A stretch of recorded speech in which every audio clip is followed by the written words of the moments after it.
Bom, pessoal, voltando aqui, vamos falar sobre as condições adversas do veículo.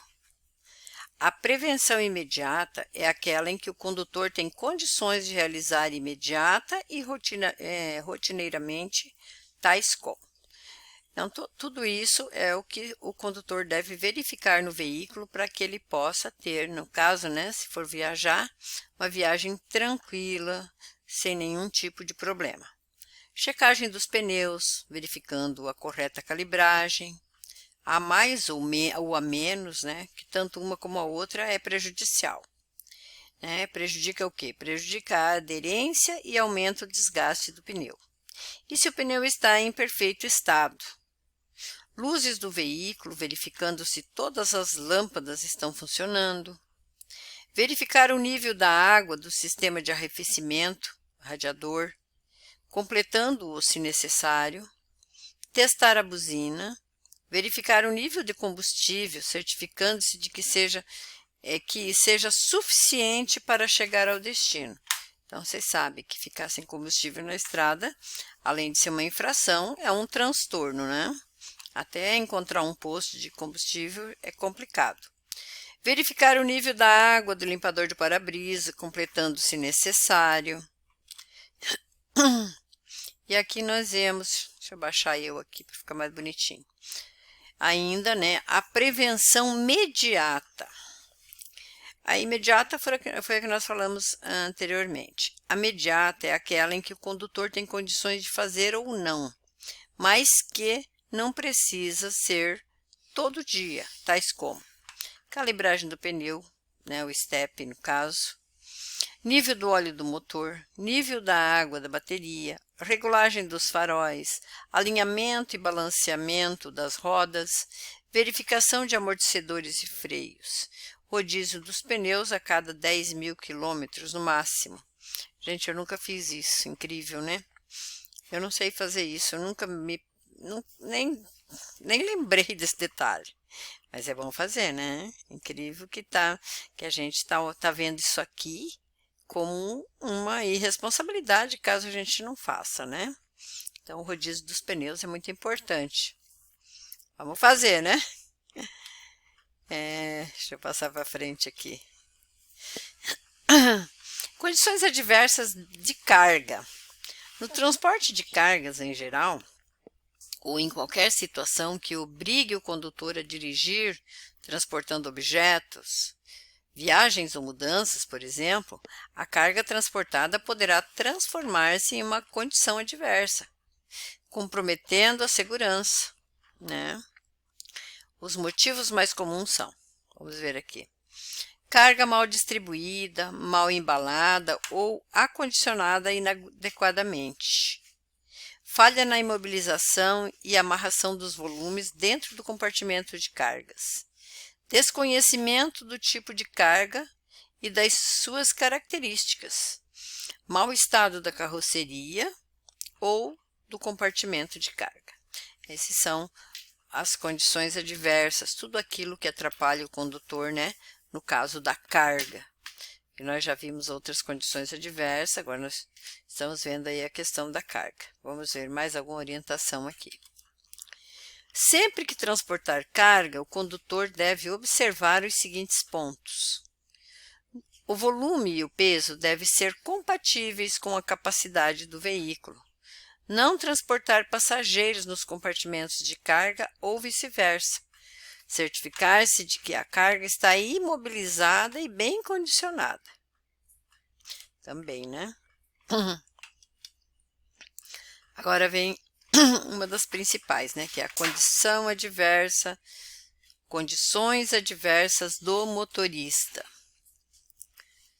Né? Finalmente, a sexta e última condição adversa a ser considerada é a do motorista. E aí, finalmente, é complicado, né? Aqui nós temos os carrinhos, né? Alguém se xingando aqui no desenho. Vou baixar aqui, né? Vou atrapalhar o desenho, mas tudo bem. Não vai atrapalhar as letrinhas, a gente vai poder estar lendo igual, né? Ela envolve o estado em que este se encontra, ou seja, se está física e mentalmente em condições de dirigir um veículo, né? Porque, sinceramente, gente, quem bebe realmente não tem condição, né? As condições físicas e mentais são muito importantes, pois são elas que alteram o modo de dirigir do condutor e sua performance. Na verdade, eu sou contra dirigir alcoolizado, mas eu acho que as doses, limites, eu acho, assim, um pouco de exagero, né? A dose limite só. Que poderia, assim, né? No caso, com uma latinha de cerveja, você já é considerado alcoolizado, né? Então, uma latinha às vezes não faz nada, né? Principalmente para quem é acostumado a beber.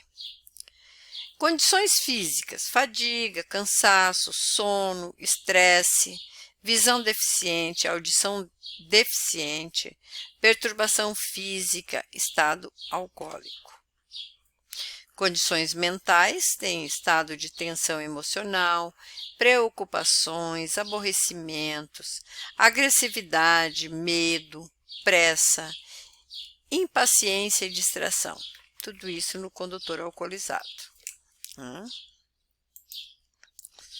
Vamos ver aqui as dicas de segurança para o motorista, né?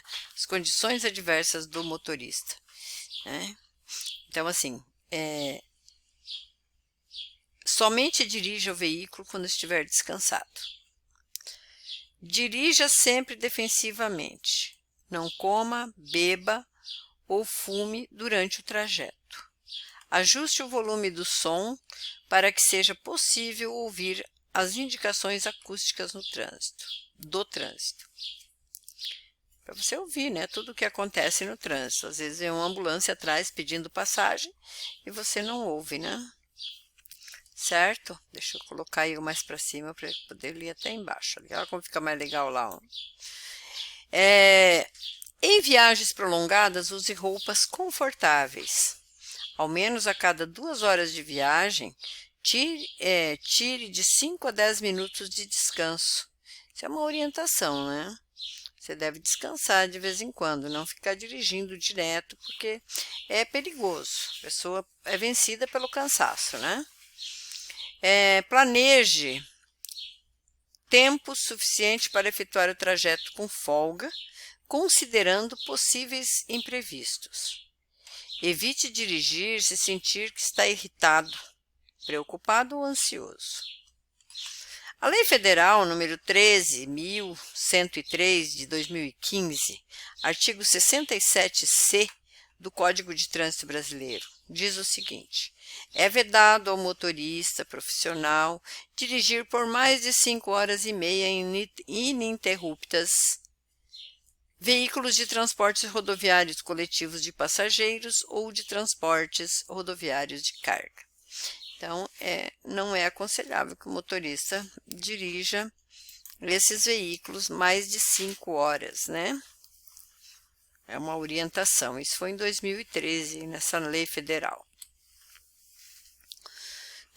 Condições adversas do motorista ainda, que é o que nós estamos falando. Baixar eu aqui para eu poder ler, depois eu subo de novo. Cuidados adicionais. Com o avanço da idade, certos reflexos do nosso organismo também tendem a diminuir a intensidade, como, por exemplo, o tempo de percepção, reação, visão e audição. Um exame médico regular pode ajudar a detectar doenças. Então, por isso que eles fazem aí a carteira com uma validade aí, né, mínima a partir dos 50 anos, né? A pessoa já tem aí só 5 anos no caso, né? E a partir dos 60 anos, a pessoa passa a ter, a partir dos 65 anos, a pessoa passa a ter somente 3 anos, né? Por quê? Por causa do problema aí desses reflexos, né? Que vai perdendo com o avanço da idade. E outra coisa é a visão e a audição, né? Um exame médico regular pode ajudar a detectar doenças. Consulte periodicamente um oftalmologista para controlar a capacidade visual. Não se esqueça de que medicamentos podem ter efeitos no seu comportamento no volante do veículo. Aconselha-se com seu médico a respeito dessa situação. Então, você, quando vai ao médico, que ele te receitar, né, algum medicamento, você deve se preocupar com você estar utilizando esse medicamento e esse estar alterando o seu comportamento no trânsito, né? Então, tem que ver isso também, né? Tem alguns medicamentos que têm efeitos terríveis, né? O condutor deve ficar atento a possíveis mudanças em seu comportamento, pois transita em um espaço público e sua conduta poderá prejudicar ou facilitar a locomoção de pessoas.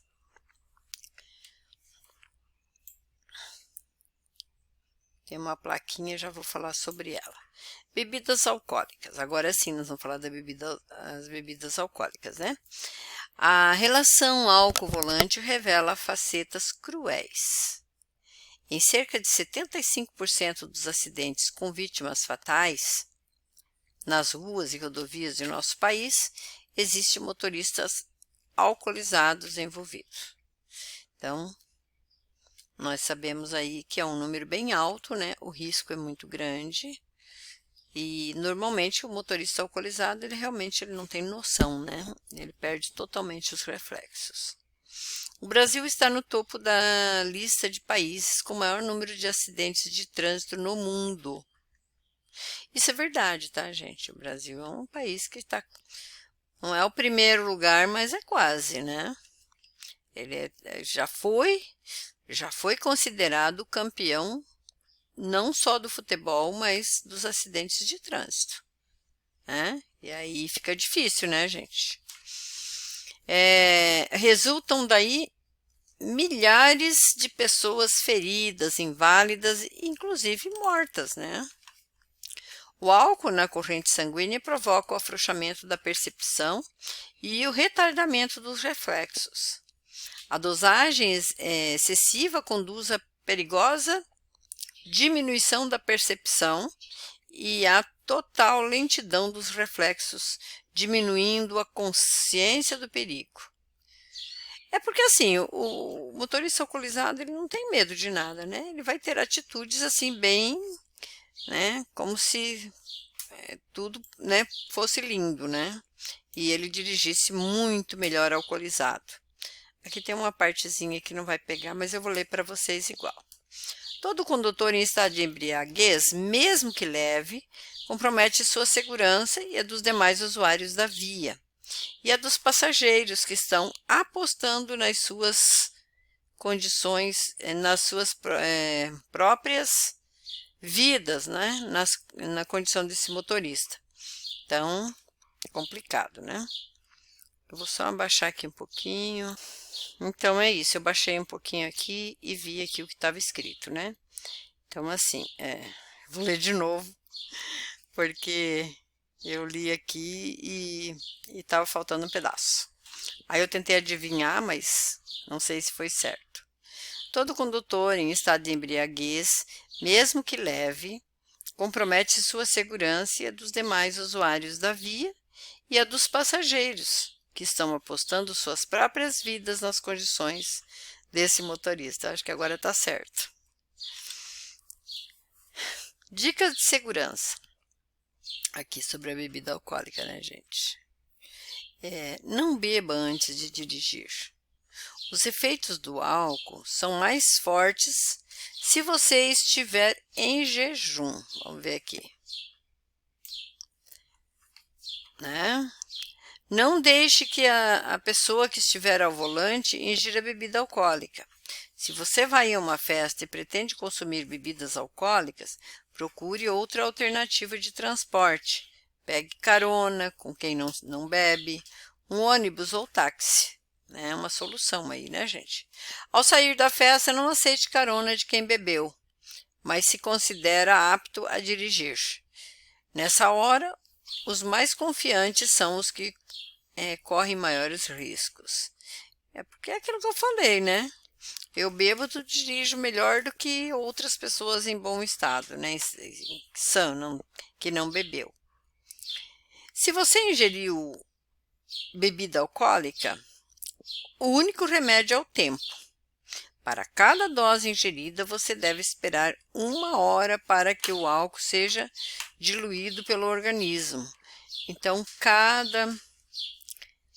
para cada dose, mas aí tem, né? Depende. Uma latinha de cerveja, por exemplo, é 1 hora, né? Para você poder ficar em melhor estado, né? Não se engane, café e banho gelado não conseguem eliminar os efeitos do álcool. Se você gosta de beber, deixe sempre o carro em casa. Beba com responsabilidade. É a única forma de prolongar seu prazer sem a terrível ressaca que um acidente pode provocar. São várias coisas, né, gente? Bem, assim, para quem tem consciência, né? Que ninguém está proibindo de beber, né? Beber normal, todo mundo gosta de beber alguma coisa, né? Mas o problema é dirigir, né? Dirigir alcoolizado que é o problema. Aí nós temos uma lei, que é a lei seca, né? Vou falar sobre essa lei. Eita, perdi eu aqui. Tá, não tem problema. A lei seca número 12.760 de 2012 pune o condutor em R$ 2.934,70, que dirigir sobre a influência de álcool ou de qualquer outra substância psicoativa que determine dependência.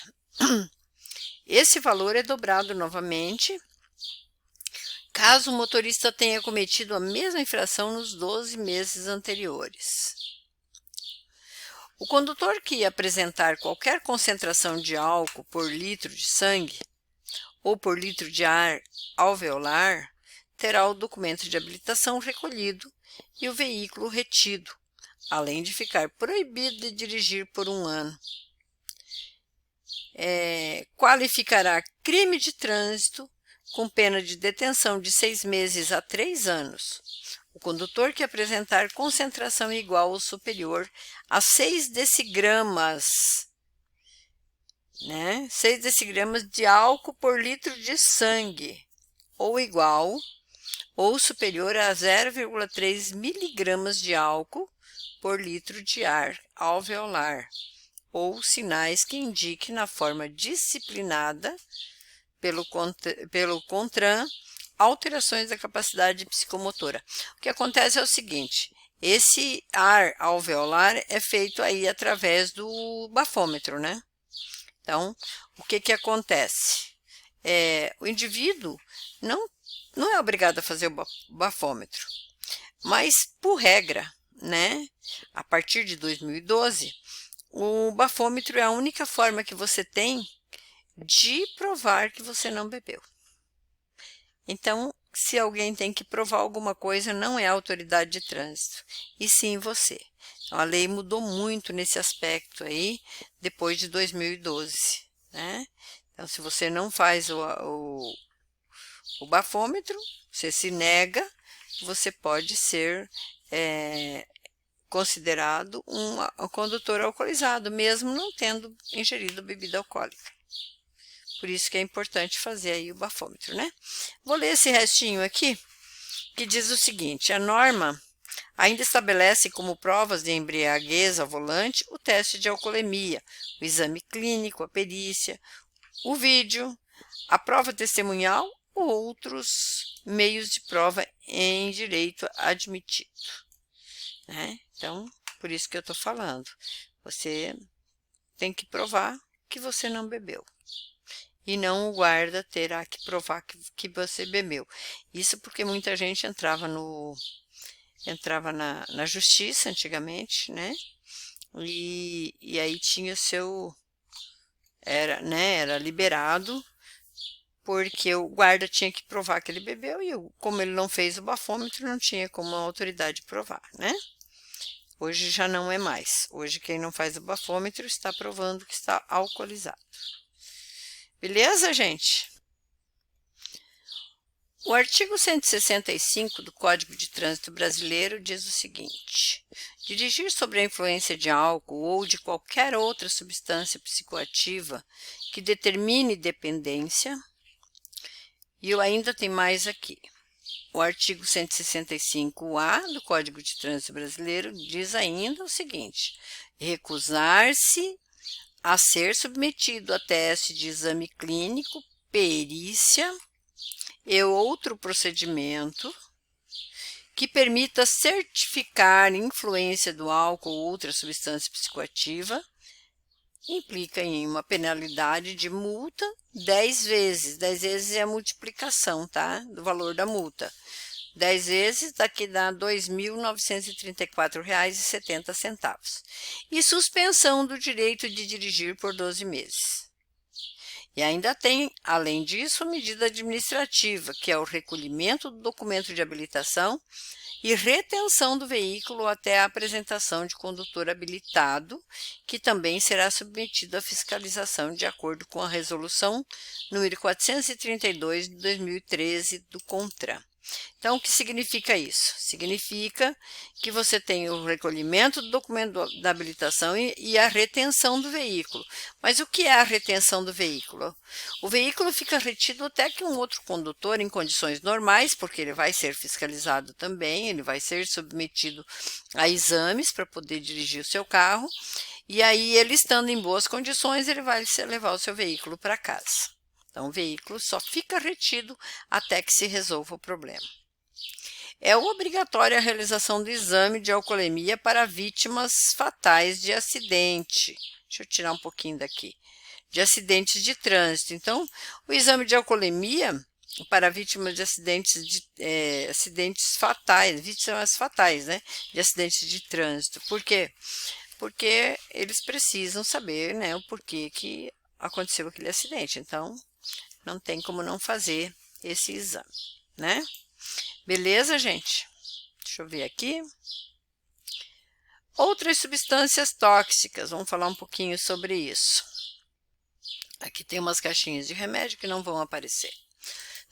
O consumo de algumas substâncias afeta negativamente o estado físico e mental, bem como o modo de dirigir do condutor. Alguns remédios usados, mesmo por recomendação médica, alteram o estado geral e prejudicam o desempenho ao volante. Exemplo, remédios para emagrecer, calmantes ou antialérgicos, remédio para se manter acordado, que é o Rebite, né? Nós já falamos bastante sobre o Rebite, que é um medicamento que mantém aqui eles vão falar, né, sobre isso, que mantém o condutor acordado. O Rebite é usado como estimulante, evitando que o motorista sinta sono. Mas quando o efeito passa, todo o cansaço aparece e é comum o motorista acabar dormindo. Ou seja, se estiver usando o Rebite e aí o efeito passou, vai acabar dormindo. E aí é o perigo, né? Dormir no volante e na hora que acaba o efeito do remédio. Mas assim, mas se acaba o efeito, a gente toma outro. Não, é que você nunca sabe quando que o efeito vai acabar. Ele pode demorar um tempo, como pode ser mais rápido, né? Depende do organismo. Então, esse é um dos problemas muito sérios. Efeitos do uso do Rebite. Além disso, o Rebite vai ter uma contraindicação, ele vai ter alguns efeitos, né, colaterais que eles chamam, que é a dilatação das pupilas, dor de cabeça, tontura, aumento de batimentos cardíacos, e aí tem muita gente que tem problema de coração por causa do Rebite, e de pressão arterial. Nariz e boca ressecados, perda de peso, desnutrição, ansiedade, problemas gástricos, lesões irreversíveis no cérebro, confusão de pensamento, etc. Já ouvi falar que muita gente que usa Rebite, depois que para, né, de utilizar, que para de ser caminhoneiro, tem aí um comportamento de uma pessoa que está que precisa, né, da droga para poder continuar vivendo. Isso são informações de pessoas que a gente conhece, né? Tá?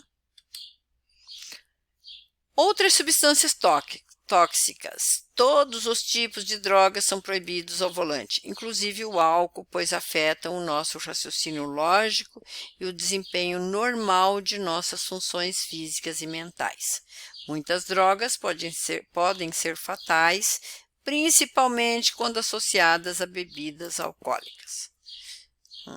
Né? Só uma orientaçãozinha aqui. Aqui nós vamos falar de automatismos. Automatismo é a constante repetição de movimentos ou procedimentos adquiridos pela prática na direção do veículo, ou seja, a gente já fica tão prático para dirigir que a gente já não percebe mais, é tudo muito automático, né?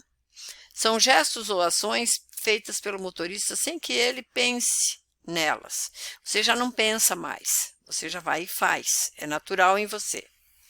Exemplos de automatismos corretos: engrenar as marchas corretamente e no tempo certo. Isso aí eu falei para vocês já, né, que a gente tem esse tempo aí, né, no momento em que o motor, o som do motor faz com que você já, né, saiba o momento exato de fazer a troca das marchas. Dirigir com a cabeça voltada para frente, posicionar o corpo corretamente, isso aí tudo são automatismos, né? Exemplo de automatismos incorretos: deixar de sinalizar, a fazer uma parada ou mudança de direção, andar com o pé apoiado no pedal da embreagem, inclinar a cabeça, principalmente nas curvas, né? Que é o carro que vai fazer a curva e não você, né? Então a pessoa tem a mania de virar, né, no carro, a curva foi para lá, vem para cá e tal, e assim.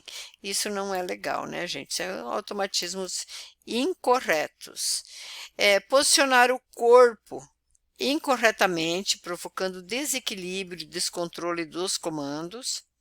Segurar o volante de maneira incorreta, levando à falta de domínio da direção. Então, são os automatismos corretos e os incorretos. Agora nós vamos falar sobre as condições adversas dos passageiros.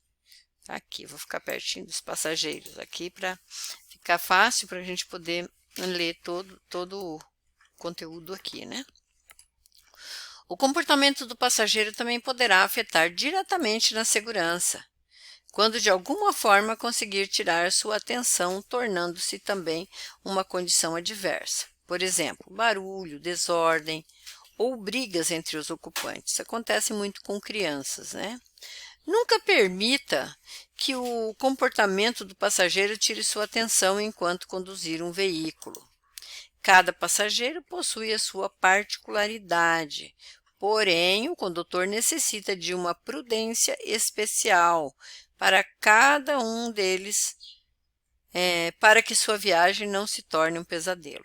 Então, é importante que os passageiros sejam prudentes nesse sentido, né? Para acabar não prejudicando aí a atenção do motorista, né? Prevenção de acidentes. Ver, pensar e agir com conhecimento, rapidez e responsabilidade são os princípios básicos de qualquer método de prevenção de acidentes. Tão importante quanto ver o perigo e reconhecê-lo, né? Antecipe as situações de perigo a que esteja exposto e analise qual a melhor solução para cada uma delas. A ideia é nunca ser pego de surpresa. Procure saber como agir nas situações de risco, pois para cada perigo no trânsito existem defesas específicas para se enfrentar. Não perca tempo, haja na hora certa. Lembre-se, grande parte dos acidentes ocorre porque o motorista, mesmo percebendo o perigo, fica esperando que o outro tome atitude, que é errado, né, gente? Tem que você procurar tomar, né, uma atitude correta, né? É claro que às vezes você espera que o outro tome uma atitude para que você saiba o que fazer também, né? Colisão com o veículo da frente. Acontece quando o condutor colide o veículo que está imediatamente à sua frente, no mesmo sentido de direção. motorista defensivo precisa ter tempo e espaço suficiente para realizar as manobras. Legal, né, gente? Isso aí. Deixa eu continuar aqui. Colisão com veículos da frente ainda. Como evitar colisão com o veículo da frente? Esteja atento. Nunca desvie a atenção do que está acontecendo em volta e observe os sinais do condutor da frente, tais como luz de freio, seta, pisca-pisca e sinalização com os braços, pois indicam o que ele pretende fazer. Controle a situação. Procure ver alguém do veículo da frente para identificar situações que possam obrigá-lo a realizar manobras bruscas sem sinalizar. Verifique a distância e o deslocamento também do veículo de trás e ao seu lado. Ou seja, você tem que estar prestando atenção em tudo, né? Na frente, do lado, do outro lado, atrás, né? Você tem que estar sempre atento, não tem como fugir, né? Mantenha a distância. Deve-se manter uma distância segura do veículo da frente. Lembre-se de que, com chuva ou pista escorregadia, essa distância, tirada aqui, né, gente, para vocês enxergar, essa distância deve ser maior que em condições normais. É aquilo que nós falamos, né? Em condições adversas, que nós vimos lá em primeiros socorros, ou vamos ver ainda, né, você tem que tomar o dobro da distância ou sinalizar o dobro do local, né? No caso da sinalização que nós vimos, é que quando uma via tem ali, né, pelo Código de Trânsito Brasileiro, diz que você deve andar a 40 km por hora, com chuva, no caso de sinalização, você deve sinalizar o dobro, que é 80, né? Então, foi isso que a gente viu ou vai ver ainda lá em primeiros socorros. Alguns ainda vão ver, tá? Mais ou menos isso. Tá. Colisão com veículo de trás. Uma das principais causas desse tipo de colisão é motivada por motoristas que dirigem colados ao veículo da frente, uma vez que nem sempre se pode escapar dessa situação, principalmente em uma emergência. A primeira atitude do condutor defensivo é livrar-se do condutor que o segue a curta distância, reduzindo a velocidade ou deslocando-se para a faixa de trânsito mais à direita ou acostamento, levando-o a ultrapassá-lo com segurança. Ou seja, se você está sendo pressionado por um veículo que está muito próximo do seu e o risco é muito grande, você tem que dar um jeito de fazer com que ele te ultrapasse, né? Para garantir aí, né? Tanto para você quanto para ele. Colisão com veículos de trás. Deixa eu pôr aqui. Oh, Jesus, sumiu. Colisão com veículos de trás. Como evitar colisão com veículo de trás? Planeje o que fazer.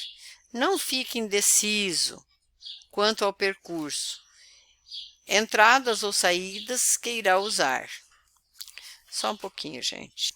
Vou ler de novo porque perdi aqui a linha. Como evitar colisão com o veículo de trás? Planeje o que fazer. Não fique indeciso quanto ao percurso, entradas ou saídas que irá usar. Planeje antes o seu trajeto para não confundir com manobras bruscas o condutor que vem atrás. Sinalize suas atitudes. Informe por meio de sinalização correta e dentro do tempo necessário o que você pretende fazer, para que os outros condutores também possam planejar suas atitudes. Pontos cegos. São regiões da via em que veículos podem ficar escondidos, né? Então, assim, a gente tem que cuidar muito dessa questão dos pontos cegos, né, gente? Vou ler aqui e aí vou explicar para vocês. São regiões da via em que veículos podem ficar escondidos momentaneamente do campo de visão dos espelhos, então, através dos retrovisores, né? Levando a situação de risco no trânsito. E já aconteceu muitas vezes, eu tenho certeza que não só comigo, com vocês também, né? Para quem dirige. Para minimizar esse problema, ajuste os espelhos externos e internos para que se tenha um maior campo de visão traseira e lateral do veículo. Então, é essa orientação aí para os veículos de trás, que às vezes eles ficam no ponto cego e a gente tem que ficar meio atento, né? Às vezes tem um carro do lado de você e você não percebe, ou até mesmo uma moto, principalmente moto, né? Moto é mais complicado ainda. Colisão com o veículo de trás. Pare aos poucos. Alguns condutores só... vamos tirar daqui, né? Vamos de novo. Pare aos poucos. Alguns condutores só se lembram de frear após o cruzamento aonde deveriam entrar. Isso é muito perigoso, pois obriga os outros condutores a frear bruscamente e nem sempre é possível evitar a colisão. Livre-se dos colados à sua traseira. Use o princípio da cortesia e favoreça a ultrapassagem dos apressadinhos, mantendo sempre a distâncias recomendadas para sua segurança. Orientação, né, gente? Colisão com veículos da frente. É um dos piores tipos de acidente, pois em poucos segundos os veículos se transformam em ferros torcidos. Claro, né? Colidir são duas velocidades, é muito perigoso, né, gente? Duas velocidades realmente é muito perigoso, né? Envolvendo os motoristas e ocupantes de tal maneira que raramente escapam com vida. Vários são os fatores que ocasionam esse tipo de acidente e quase todos eles são os descumprimentos das leis de trânsito ou de normas de direção defensiva. A pessoa que não cumpre as normas, né, acaba se envolvendo. Como evitar colisão frente a frente? Evite ultrapassagens perigosas em locais de pouca visibilidade, em curvas e locais proibidos por sinalização. Para efetuar uma ultrapassagem com segurança, verifique sempre se o tempo e o espaço de que você dispõe são suficientes para realizar a manobra. Cuidado com as curvas. Vários fatores, como velocidade, tipo de pavimento, ângulo da curva e condições do veículo e do motorista, são fatores que podem determinar a saída do seu veículo da sua faixa de direção, indo chocar-se com quem vem no sentido contrário, causando um acidente grave. Nas curvas, reduza sempre a velocidade e mantenha-se atento. Aí, deixa eu me arrumar bem bonitinho aqui, né, gente? Que eu gosto de aparecer. Ai, ai. Atenção nos cruzamentos. Ai, podia estar fazendo isso aqui sem aparecer, não teve necessidade nenhuma, mas eu gosto, é legal, é para vocês verem que eu estou aqui, ó, falando, né? Atenção nos cruzamentos. Esses acidentes ocorrem nas manobras de virar à direita ou à esquerda, não observar o semáforo ou a preferência de passagem no local, assim como a travessia de pedestres. Espere com calma e só realize a manobra nos locais permitidos com segurança. Legal, né? Choque com objetos fixos ou colisão misteriosa. Aqui nós temos até um desenho, vou deixar aqui, peraí, deixa eu ver onde que eu vou. Só um pouquinho. Vou ficar aqui por enquanto, até que eu, leia. Depois eu subo lá. É o tipo de acidente que envolve apenas um condutor com veículo em movimento. Chama-se misterioso. O acidente cuja causa o condutor, quando consegue sobreviver, não sabe explicar a ocorrência. Não sabe explicar o que aconteceu, né?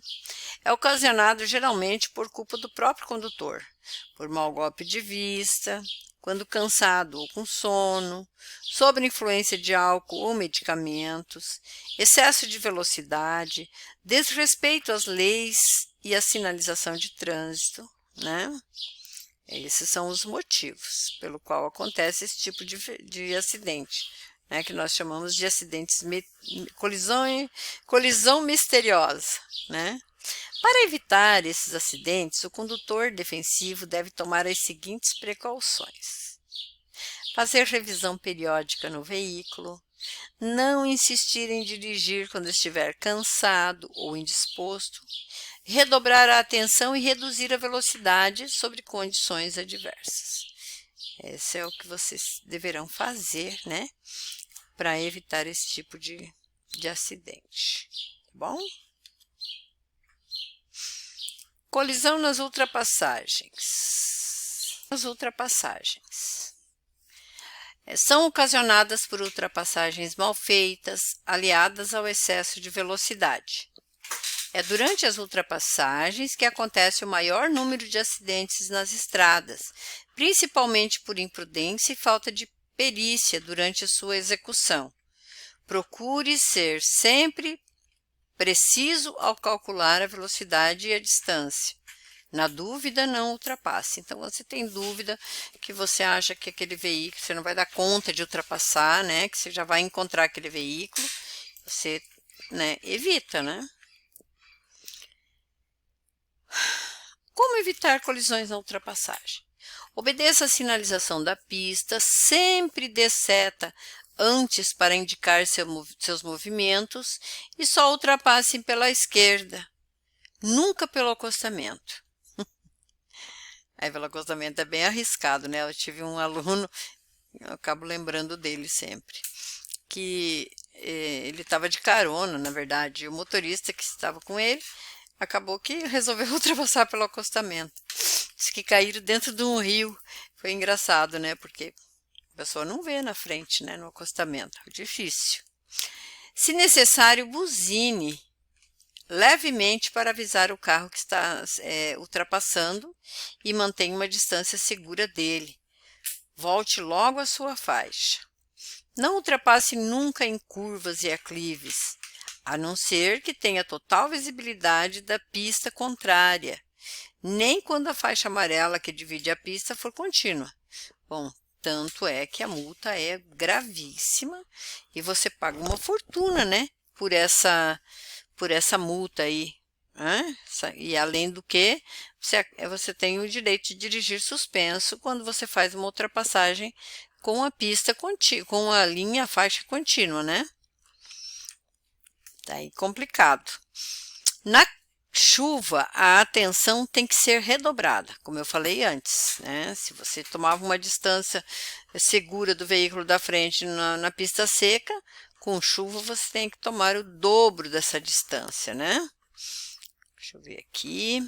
Só faça a ultrapassagem com absoluta certeza de que conseguirá completá-la sem colocar em risco a segurança e a dos demais veículos, a sua segurança, né?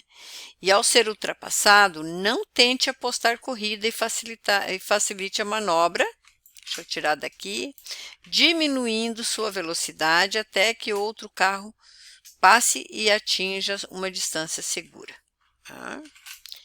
Tem muito cuidado, né, gente? Porque quando está no volante, que tem uma alta velocidade, é bem complicado, não é uma coisa fácil.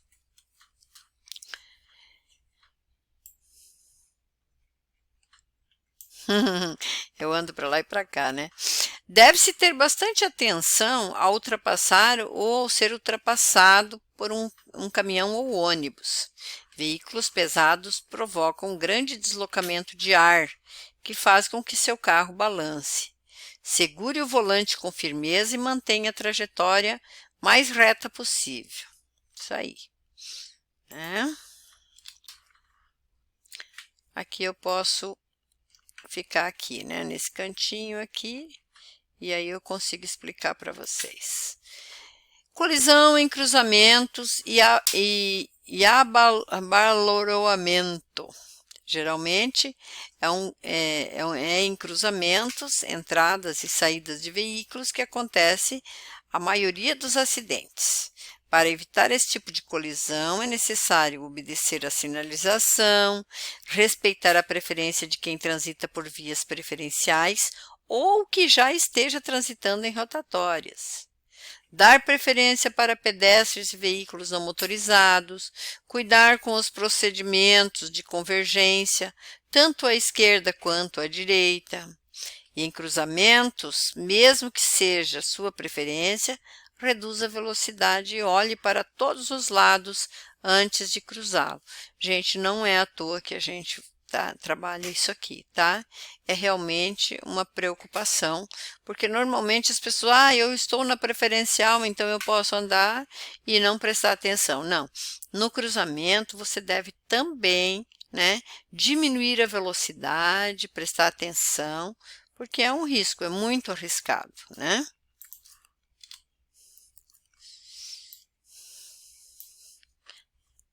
Colisão em cruzamento e abauroamento. Já aprendi a ler isso aqui, hein? Abauroamento é o tipo de colisão que atinge veículos nas suas laterais. Os locais mais propícios para que os abauroamentos aconteçam são os cruzamentos devido à má visibilidade, ao desconhecimento das preferências ou as manobras inesperadas de veículos ou pedestres que causam surpresa ao condutor. As manobras de conversão à esquerda são as causas da maioria dos albarooamentos. Nas conversões à direita, o risco de albarooamento são menores. Deve-se dar espaço necessário para fazer as manobras.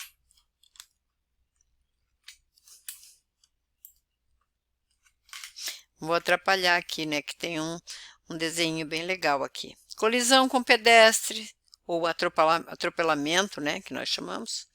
O pedestre é o usuário mais importante da via pública e, no entanto, é o mais indefeso. Principalmente crianças, idosos e portadores de deficiência física e necessidades especiais. Na dúvida, sempre dê preferência aos pedestres. Respeite e obedeça a faixa de travessia, onde eles têm toda a prioridade. No trânsito, esteja sempre atento em ruas e avenidas movimentadas para conseguir prever as atitudes que o pedestre tomará e, assim, poder reagir a tempo, né? Sobretudo se forem crianças que podem atravessar na sua frente, inesperadamente. Porque normalmente a criança ela não, né? Ela vem de repente, então tem que cuidar isso. E outra coisa, gente, nós motoristas, vocês motoristas, sempre serão pedestres, né? Então, eles sempre terão prioridade, ok? Né? E não é infelizmente, não, é felizmente, né? Porque é muito diferente uma máquina de um ser humano, né, gente?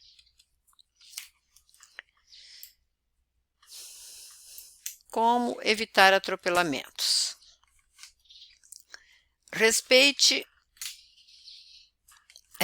os limites de velocidade, obedeça aos sinais luminosos, principalmente não avançando os sinais vermelhos, pare ou reduza a velocidade antes das faixas de pedestre, porque a faixa não precisa ser aquela faixa que eles falam, né? A faixa elevada, a faixa de pedestre é qualquer faixa de pedestre, elevada ou não, ela é prioridade do pedestre, tá? Reduz a velocidade em locais muito movimentados de pedestre, de muito movimento, né, do pedestre, mesmo que a pista esteja livre. Mas atenção ainda ao passar por locais próximos às escolas, hospitais, praças, shopping center, estacionamentos e áreas residenciais. Tenha atenção especial nas paradas de ônibus, pois o pedestre pode tentar atravessar a via pela frente do mesmo, repentinamente. Né? De repente surge lá um pedestre da frente do ônibus. E aí, como é que faz, né? Que é difícil. Fique alerta ao pedestre, porque ele pode aparecer subitamente. Tenha atenção especial para com idosos e deficientes físicos. Lembre-se de que as crianças podem correr atrás de bolas, pipas ou animais de estimação. Redobre o cuidado e manobre devagar. Caso precise dar marcha ré em garagens ou em locais com crianças, tais como praças, escolas, áreas residenciais. Por terem baixa estrutura, as crianças ficam fora do seu campo visual, né, e dos espelhos retrovisores. Não estacione em calçada, nem obstrua a passagem dos pedestres. A circulação de pedestres em vias rurais, rodovias, deve ser feita pelo acostamento.